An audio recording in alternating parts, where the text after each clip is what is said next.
They sang about the prince who came back from scales and swamp and rain. A miracle in royal halls, a curse undone, the kingdom saved. They toasted crowns and wedding vows, filled the palace night with sound. But none of them remembered mud, none of them was standing round. I remembered every day, every gate that closed on him, every noble looking down, every torchlight growing dim. When the kingdom lost its prince, when the prince became a beast, I stayed beside a croaking voice while loyal men found quick release. The blacksmith worked 3 nights for me, 3 iron bands around my chest. Not for armor, not for war, to keep my breaking heart at rest. One for grief and one for shame, one for all the years to come. When I watch my master's life reduced to pondweed, flies and scum, then she came from distant lands, a tiny crown, a modest throne, soft white gloves and careful smiles, never wanting to be alone.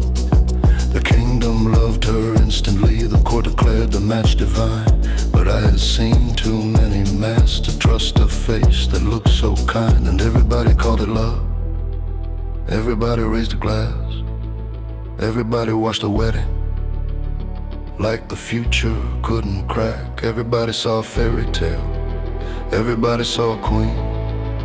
I was the only man alive who remembered where he'd been. She learned the palace, frightening fast, every custom, every name, every weakness, every feud, every shortcut through the game. She spoke to dukes, she charmed the guards, she knew which ears were worth her breath. And every month she seemed to grow a little closer to his death. Not by poison, not by steel, not by plots behind a wall, just 1,000 little cuts no one else could see at all. Maybe I was seeing ghosts, maybe I was seeing truth. That became the poison that I carried everywhere I rode. The wedding feast was long behind, the road stretched golden through the hills. The prince remained back at the court, the queen rode with me by his will.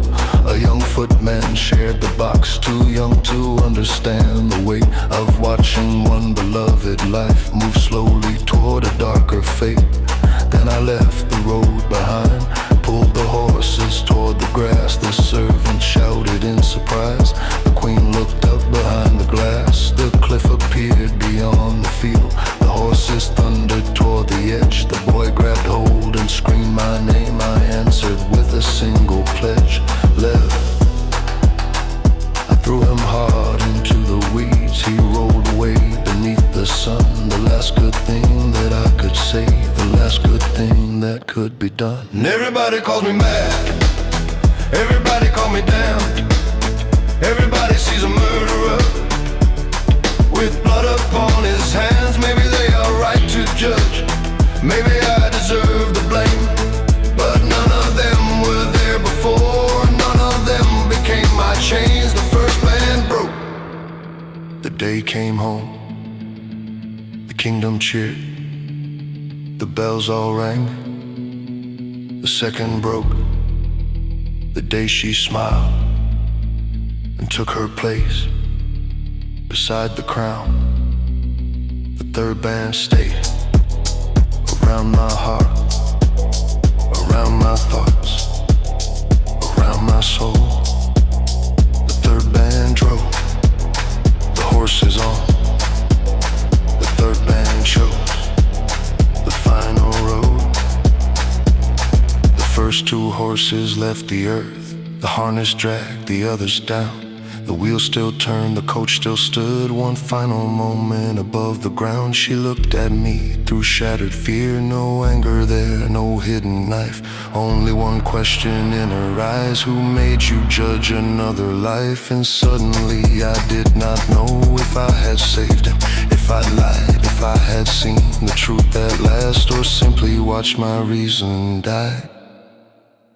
And everybody loves a tale where monsters wear a beastly face, where evil lives inside the woods, and good men always know their place. But monsters rarely look like that, and truth is rarely clean and bright. Sometimes all it takes is love, twisted just a little right. The prince lost her, the queen lost everything. The servant lived, the kingdom judged. And somewhere in the falling dark I still could not decide whether I died a faithful man or simply one more fool who believed.